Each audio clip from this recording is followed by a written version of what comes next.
The Scarlet Letter by Nathaniel Hawthorne. 19. The Child at the Brookside. Thou wilt love her dearly, repeated Hester Prynne, as she and the minister sat watching little Pearl. Dost thou not think her beautiful?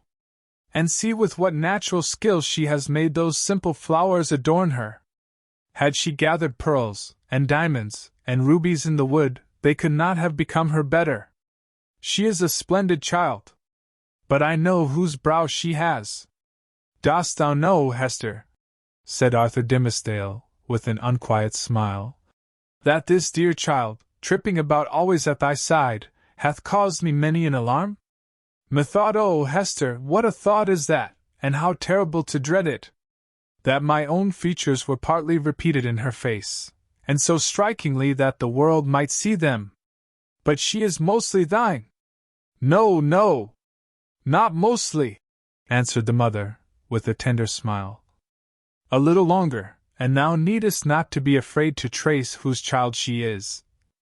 But how strangely beautiful she looks with those wild flowers in her hair! It is as if one of the fairies, whom we left in dear old England, had decked her out to meet us. It was with a feeling which neither of them had ever before experienced, that they sat and watched Pearl's slow advance. In her was visible the tie that united them. She had been offered to the world, these 7 past years, as the living hieroglyphic, in which was revealed the secret they so darkly sought to hide. All written in this symbol, all plainly manifest had there been a prophet or magician skilled to read the character of flame. And Pearl was the oneness of their being. Be the foregone evil what it might, how could they doubt that their earthly lives and future destinies were conjoined when they beheld at once the material union, and the spiritual idea, in whom they met, and were to dwell immortally together? Thoughts like these, and perhaps other thoughts, which they did not acknowledge or define, threw an awe about the child as she came onward.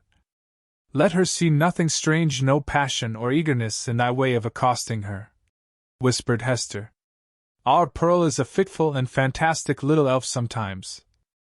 Especially she is generally intolerant of emotion, when she does not fully comprehend the why and wherefore.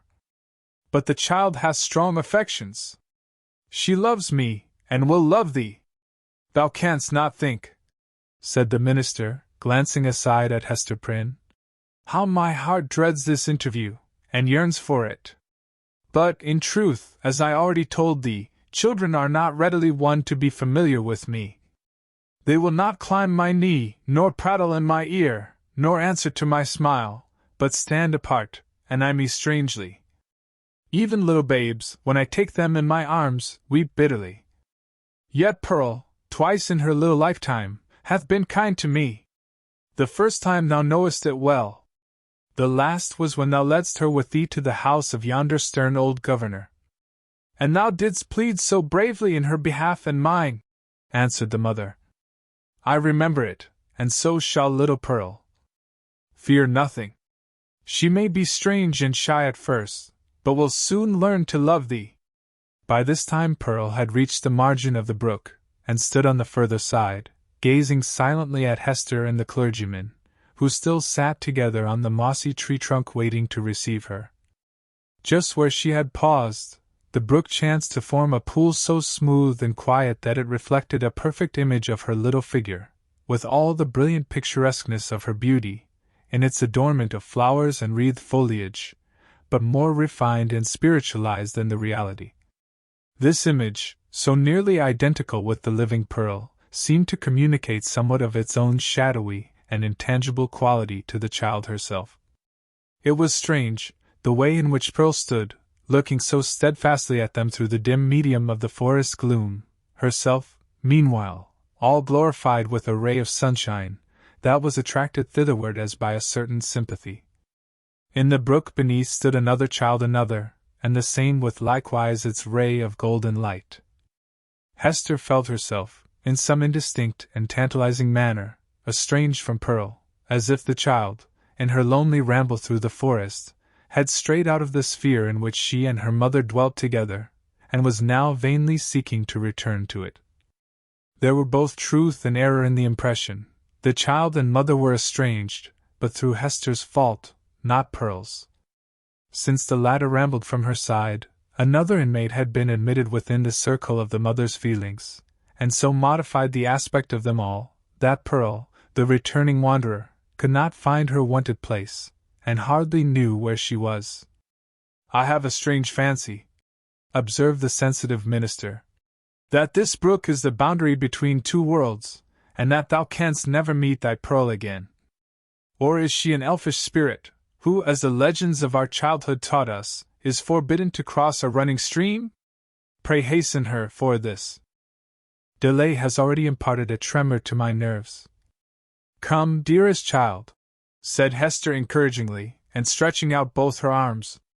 "How slow thou art! When hast thou been so sluggish before now? Here is a friend of mine, who must be thy friend also. Thou wilt have twice as much love henceforward as thy mother alone could give thee. Leap across the brook and come to us. Thou canst leap like a young deer."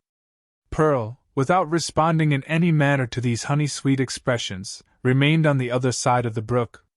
Now she fixed her bright wild eyes on her mother, now on the minister, and now included them both in the same glance, as if to detect and explain to herself the relation which they bore to one another. For some unaccountable reason, as Arthur Dimmesdale felt the child's eyes upon himself, his hand with that gesture so habitual as to have become involuntary stole over his heart. At length, assuming a singular air of authority, Pearl stretched out her hand, with the small forefinger extended, and pointing evidently towards her mother's breast. And beneath, in the mirror of the brook, there was the flower-girdled and sunny image of little Pearl, pointing her small forefinger too. "Thou strange child! Why dost thou not come to me?" exclaimed Hester.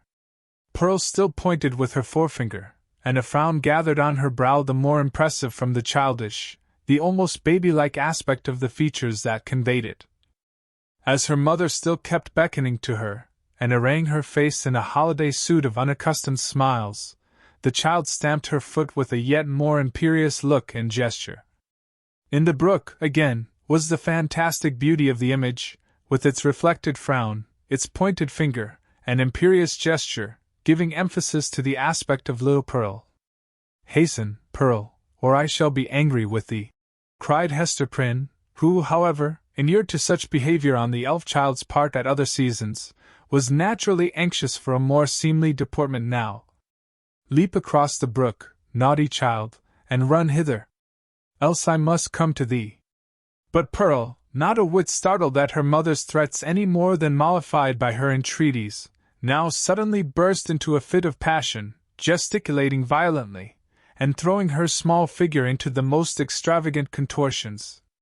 She accompanied this wild outbreak with piercing shrieks, which the woods reverberated on all sides, so that, alone as she was in her childish and unreasonable wrath, it seemed as if a hidden multitude were lending her their sympathy and encouragement. Seen in the brook once more was the shadowy wrath of Pearl's image, crowned and girdled with flowers, but stamping its foot, wildly gesticulating, and in the midst of all, still pointing its small forefinger at Hester's bosom. "I see what ails the child," whispered Hester to the clergyman, and turning pale in spite of a strong effort to conceal her trouble and annoyance. "Children will not abide the slightest, change in the accustomed aspect of things that are daily before their eyes. Pearl misses something that she has always seen me wear." "I pray you," answered the minister, "if thou hast any means of pacifying the child, do it forthwith. Save it were the cankered wrath of an old witch like Mistress Hibbins," added he, attempting to smile. "I know nothing that I would not sooner encounter than this passion in a child. In Pearl's young beauty, as in the wrinkled witch, it has a preternatural effect. Pacify her if thou lovest me." Hester turned again towards Pearl with a crimson blush upon her cheek, a conscious glance aside at the clergyman, and then a heavy sigh, while, even before she had time to speak, the blush yielded to a deadly pallor. "Pearl," said she sadly, "look down at thy feet. There. Before thee. On the hither side of the brook." The child turned her eyes to the point indicated, and there lay the scarlet letter so close upon the margin of the stream that the gold embroidery was reflected in it. Bring it hither, said Hester. Come thou and take it up, answered Pearl. Was ever such a child? Observed Hester aside to the minister. Oh, I have much to tell thee about her. But, in very truth, she is right as regards this hateful token. I must bear its torture yet a little longer, only a few days longer, until we shall have left this region, and look back hither as to a land which we have dreamed of. The forest cannot hide it. The mid-ocean shall take it from my hand, and swallow it up forever. With these words she advanced to the margin of the brook, took up the scarlet letter, and fastened it again into her bosom. Hopefully, but a moment ago, as Hester had spoken of drowning it in the deep sea, there was a sense of inevitable doom upon her, as she thus received back this deadly symbol from the hand of fate. She had flung it into infinite space. She had drawn an hour's free breath. And here again was the scarlet misery glittering on the old spot. So it ever is, whether thus typified or no, that an evil deed invests itself with the character of doom. Hester next gathered up the heavy tresses of her hair, and confined them beneath her cap. As if there were a withering spell in the sad letter, her beauty, the warmth and richness of her womanhood, departed like fading sunshine, and a grey shadow seemed to fall across her. When the dreary change was wrought, she extended her hand to Pearl. "Dost thou know thy mother now, child?" asked she, reproachfully, but with a subdued tone. "Wilt thou come across the brook, and own thy mother, now that she has her shame upon her, now that she is sad?" "Yes, now I will," answered the child, bounding across the brook, and clasping Hester in her arms. "Now thou art my mother indeed, and I am thy little Pearl." In a mood of tenderness that was not usual with her, she drew down her mother's head, and kissed her brow and both her cheeks.